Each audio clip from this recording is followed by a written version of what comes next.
Welcome to the GCI YouTube channel. आज के इस वीडियो में हम देखने वाले हैं गेट 2024 का क्वेश्चन जो कि आपका प्रोसेस कैलकुलेशन से पूछा गया था। ठीक है, और आपका टॉपिक था वो था रिसाइकल से। रिसाइकल और पर्स का क्वेश्चन आपका प्रोसेस कैलकुलेशन का मतलब आता है, ये इंपॉर्टेंट है बहुत, तो इस क्वेश्चन को अच्छे से देखना। तो ये जो आपका क्वेश्चन है वो क्वेश्चन नंबर 54 था। आप क्वेश्चन पढ़ लेते हैं। Consider the process in the figure for manufacturing B. Now the feed to the process is 90 mole% of A and a closed boiling inert component, that is I. Now at a particular steady state, B product rate is 100 kilomole per hour. Single pass conversion is given. Single pass conversion of A in the reactor is 50% and recycle to purge stream flow ratio is 10, that is R by P is given, that is 10. Now the flow rate of A in the purge stream in kilomole per hour rounded off to the 1 decimal places is.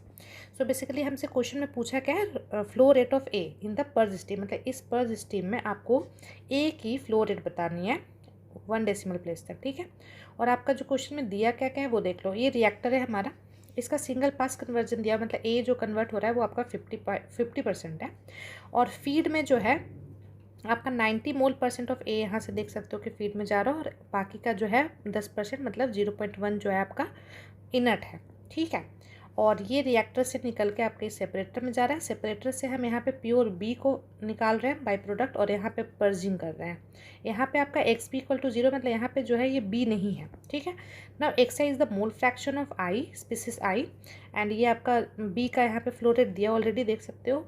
B product rate is 100 kilo mole per hour, तो it is given है। ठीक है, now pure B, so x B यहाँ पे कितना 1 है। अब देखो इस फ्लो डायग्राम को मैं एक सिंपल सा डायग्राम में कन्वर्ट कर रही हूँ, मतलब बेसिकली जैसे हम प्रोसेस कैलकुलेशन में पढ़ते हैं तो इस तरीके से हम डायग्राम को पढ़ते हैं तो वो ज़्यादा आसान हो जाता है। हालांकि आप इसी चीज़ को सेम तरीके से बना रही हूँ मैं। ठीक है, अब जैसे ये आपका रिएक्टर है जो कि आपका 2A से B जो है प्रोडक्ट बना रहा है, and this is your separator. ठीक है, यहाँ से जो है आपका प्रोडक्ट बी जो ये निकल रहा है ना, वो यहाँ पे मैंने बना दिया, ये है आपका प्योर बी।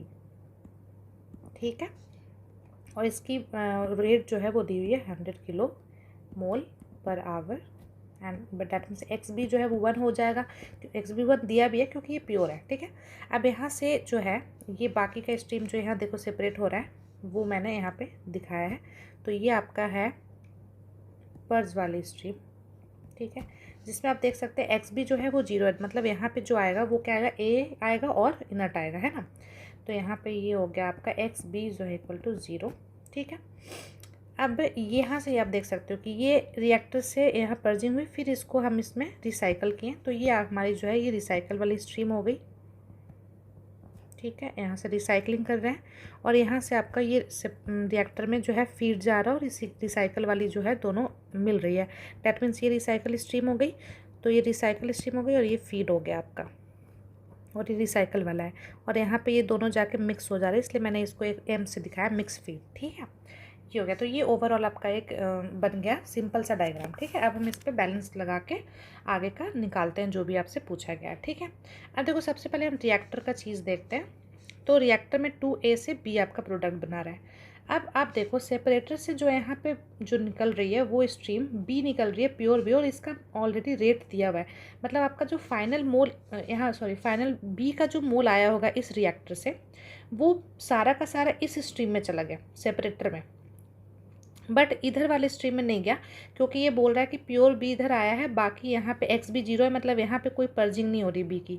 जो भी मटेरियल आएगा बी का जितना भी आएगा रेट, उतना ये पूरा का पूरा इधर जा रहा है। डैट मीन्स कि यहाँ अगर हमें पता चल गया कि यहाँ पे बी कितना है, तो सेम टू सेम यहाँ पे चीज़ें हो जाएंगी ये चीज़ कि यहाँ पे बी जितना है उतना ही ये होगा। ठीक है, मतलब जितना रिएक्ट करके जो 2A से B बना रहा है, तो B जितना भी बनाया वो सेपरेटर में आ गया। ठीक है, तो अब हम ये बैलेंस लगा लेते हैं। अब अगर हम रिएक्टर पे देखें कोई रिएक्शन के लिए अगर हम बैलेंस लगाते हैं 2A से B, अगर आपका ये रिएक्शन हो रहा है, ठीक है, तो फाइनल मोल हम कैसे लिखते हैं, B का जो फाइनल मोल आया होगा वही सेम टू सेम उधर गया है, तो डैट मीन्स NB अगर हम लिखेंगे तो ये क्या हो जाएगा, NB नॉट प्लस 1/2, क्योंकि 1/2 इधर लाएंगे 1/2 हो जाएगा, तो 1/2 into NA not into x है।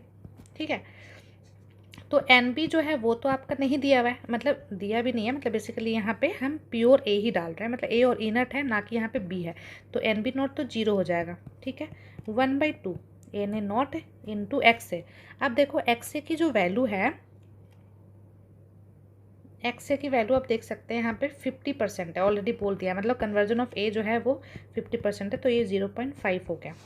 अब NB ये जो फाइनल ये जो मोल है, मतलब जो इतना मोलर रेट है, वो रेट यहाँ पे जितनी आई होगी, जितना यहाँ पे ये आया 100, वही तो ये यहाँ से रिएक्टर से निकल के आया, मतलब ये जो NB है वो आपका कितना है, 100 ही है, क्योंकि सारा का सारा सेपरेटर में चला गया, सेपरेटर से ये आउट हो रहा है, तो इसका मतलब यहाँ पे भी आपका जो B होगा वो आपका 100 मोल से आ रहा होगा, डैट मीन्स कि NB जो है वो आपका 100 हो गया। तो 1/2 इंटू Na नॉट इंटू 0.5, तो यहाँ से अगर आप Na नॉट फाइंड आउट करोगे तो ये हो जाएगा 200 डिवाइडेड बाई 2 मतलब 200 और डिवाइडेड बाई 1/2 1/4, मतलब ये आपका हो गया 400। ठीक है, तो यहाँ से सॉरी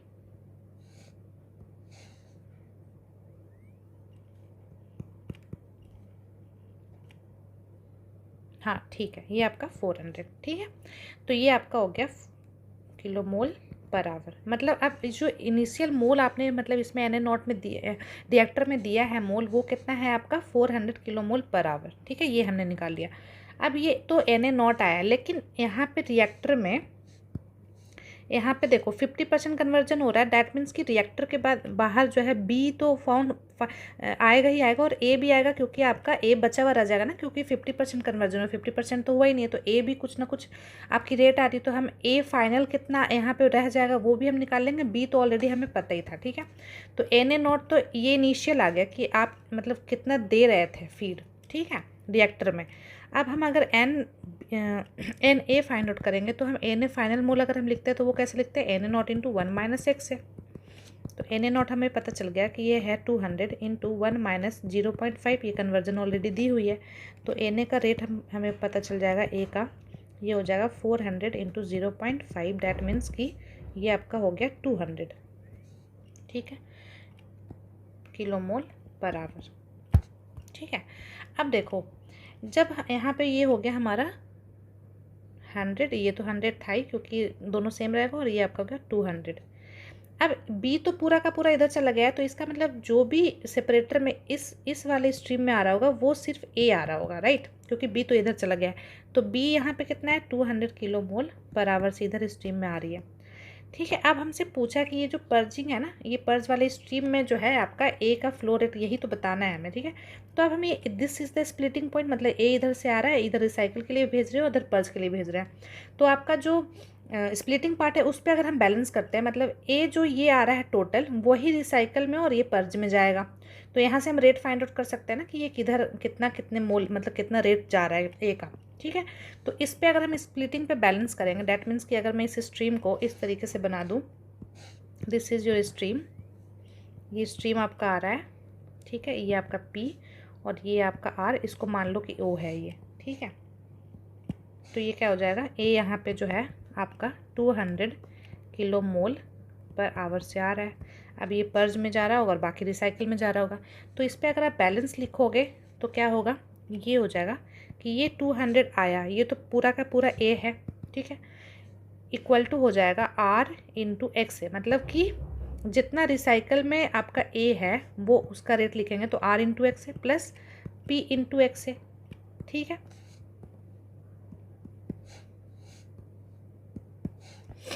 तो ये हो गया आपका 200 plus 200 equal to P into x है प्लस R इंटू एक्स है। ठीक है, अब आप देखो तो R बाई P का रेशियो दिया हुआ है, वो दिया हुआ है 10। ठीक है, तो R इक्वल टू आप लिख सकते हो 10 इंटू P, क्योंकि हमें पर्स का चाहिए इसलिए मैंने रिसाइकल का जो है R को चेंज किया P में, क्योंकि हमें पर्स का रेट चाहिए, पर्स में कितना A का रेट है, तो P को तो आप ऐसे ही रहने दो, R को आप लिख लो इसको 10 इंटू P इंटू एक्स है। ठीक है, तो ये हो गया 200 equal to 11 into P into x है, तो ये आपकी क्या हो जाएगी, P इंटू एक्स है equal to 200 by 11, that is equal to 18.18। तो डैट मीन्स कि ये आपका 18.81 किलो मोल पर आवर, मतलब ये पर्ज में जो स्ट्रीम जा रही है A की, उसकी रेट कितनी होगी, P इंटू एक्स से जो ए का रेट है पर्ज में वो हो गया 18.18 किलो मोल पर आवर। ठीक है, and this is your final answer. अब ये 1 डेसिमल प्लेस तक पूछा था आपसे, तो आप 18.1 जो है आंसर इसका दे सकते हैं। ठीक है, इसमें देखो 1 डेसिमल तक पूछा गया, सो 18.1 kilo mole per our, this is your final answer. तो आई होप कि ये आपको क्वेश्चन समझ में आया होगा। वीडियो अच्छा लगा हो तो लाइक करो, शेयर करो and subscribe to my channel. Thank you, bye bye, take care.